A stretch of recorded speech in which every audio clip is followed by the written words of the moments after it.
Vamos conociendo las testificales en el caso Barça Negreira y aparecen las primeras contradicciones que le pueden complicar bastante la vida al Barça.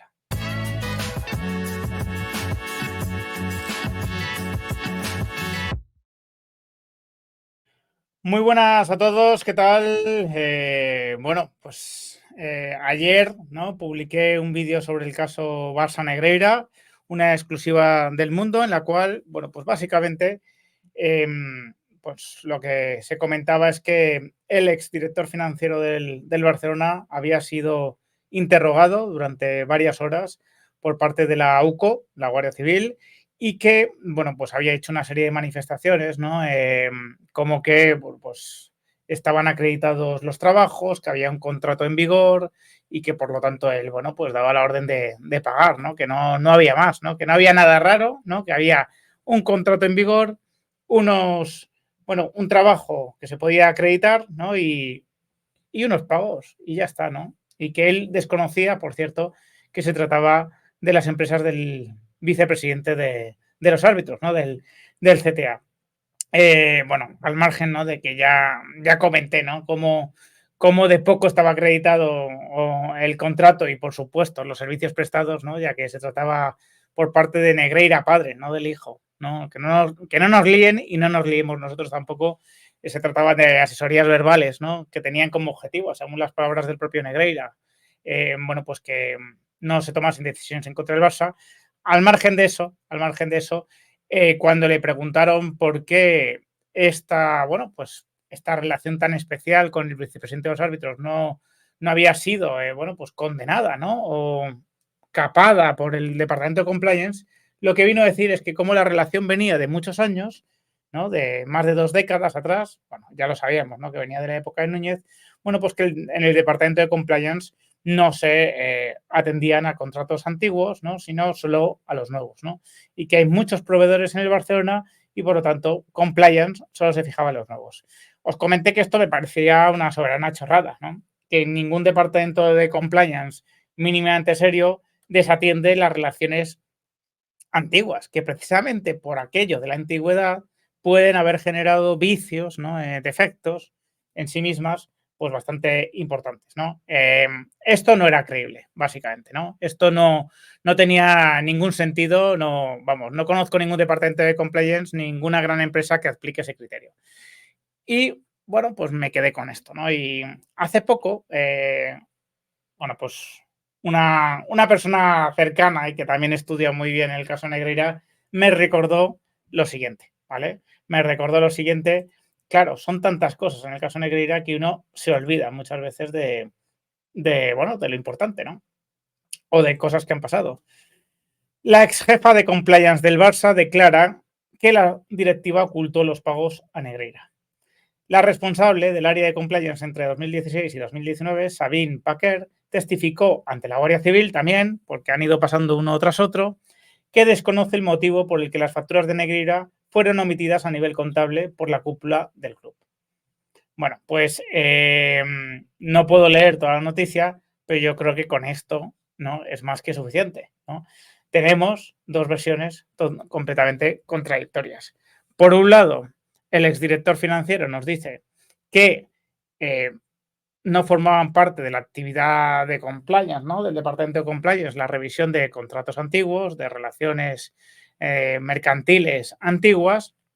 Y por el otro lado tenemos a la ex responsable del departamento de compliance, también durante la etapa de Bartomeu, o sea, no hay contradicción en esto, o no son de etapas diferentes, diciendo que que la cúpula del club le omitió, ¿no?, le ocultó deliberadamente esas facturas y que desconoce los motivos por los cuales no pasaban de una manera normal por la contabilidad del club y, por lo tanto, podían ser revisadas por el departamento de compliance.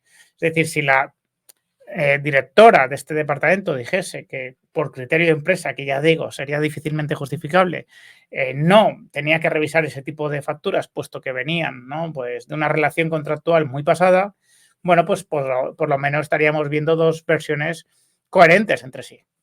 Podrían ser mentira, ¿no? Podrían ser no exactamente verdad, pero serían coherentes, ¿no? Ahora, cuando las versiones son bastante contrapuestas, ¿no? Bastante contradictorias, pues te das cuenta de que uno de los dos no está diciendo la verdad. Y ojo porque eso puede acarrear, ¿no? Pues un delito de falso testimonio. Pero al margen de las responsabilidades que puedan tener estas personas, ¿no? Por sus testimonios, ¿no? Está, bueno, pues que está la contradicción, lo que genera esta contradicción de cara a la visión que pueda tener la propia UCO y el juez, ¿no? Y el juez Aguirre sobre este asunto. ¿Qué quiere descubrir el juez en este caso? Pues lo que quiere descubrir es si hay más responsables más allá de los que ya están siendo investigados, es decir, si hay mandos intermedios en el club, ¿no? Que también estaban en la trama, o si solo correspondía, bueno, pues a la cúpula, ¿no? Esta estrategia. Y dos, si había órdenes, ¿no? Si había de alguna manera consignas por parte de la cúpula para que esto pasase un poco de puntillas, ¿no? Bueno, pues las versiones contradictorias no pueden ser más esclarecedoras, ¿no? En muchas ocasiones, y me parece, como abogado, os lo digo, aunque yo no soy procesalista y no soy especialista en este tipo de cosas, ¿no? Pero me parece un error casi de amateur, bueno, pues que se produzcan versiones entre testigos tan contradictorias. Oye, el que esté diciendo la verdad, pues muy bien hecho, porque eso es lo que hay que hacer. El que no la esté diciendo, pues hombre, tendrá que dar explicaciones, evidentemente, ¿no? Y es que al final, ¿sabéis lo que pasa? Que al margen, ¿no? De lo que se pueda descubrir, de lo que se pueda acreditar, o bueno, o del delito, ¿no? Que finalmente se le impute al Barcelona, ¿no? O se le deje imputar, eh, pagar al vicepresidente de los árbitros por servicios que además no puedes acreditar, pues tiene muy difícil explicación, ¿no? Ese es el problema, que tiene muy difícil explicación. Que incluso si los servicios fuesen reales, si el Barcelona hubiese presentado informes de Negreira, padre, bueno, pues acreditados por escrito, ¿no? Y hubiese demostrado que realmente lo que se le pedía era un asesoramiento, cosa que no hizo. Primero, cuando le requirió Hacienda hacerlo y asumió la multa, y segundo, ante el juez. Bueno, pues aún así, en mi opinión, sería, sería deleznable la actitud del Barcelona. Porque tú no puedes contratar a esa persona, aunque lo que persigas, ¿no? O aunque lo que estés contratando inicialmente o principalmente sean servicios arbitrales. ¿Por qué?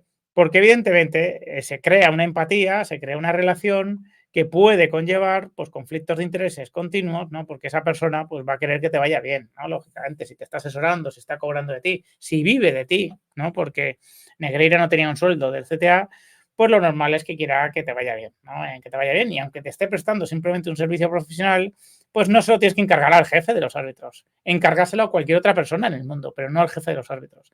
Pero si aún encima no hay trabajos acreditados por parte de Negreira, si aún encima Negreira dice que le contrataban para que no se tomasen decisiones en su contra, y si aún encima Negreira fue despedido, ¿no? Bueno, o se cortó la relación mercantil con Negreira justo en el momento en el cual dejó de ser vicepresidente del Comité Técnico de Árbitros, pues hombre, blanco y en botella, ¿no? Blanco y en botella. Lo tiene mal el Barcelona, ¿no? Para convencernos de que realmente no ha hecho pues nada incorrecto, ¿no? En este caso.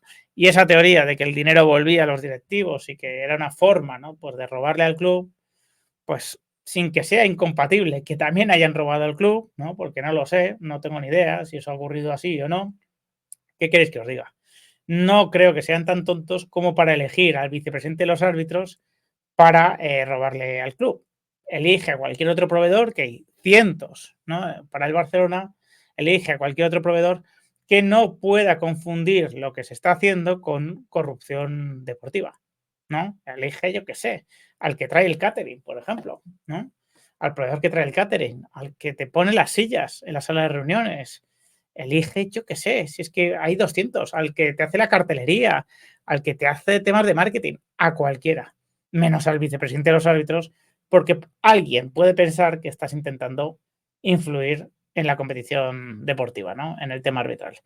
Así que, bueno, una contradicción que para mí es relevante, no sé lo que os parecerá a vosotros, y sin más, me despido, espero vuestros comentarios. Si os ha gustado el vídeo, dejad un like, compartidlo y suscribiros al canal los que no lo estáis. Un fuerte abrazo.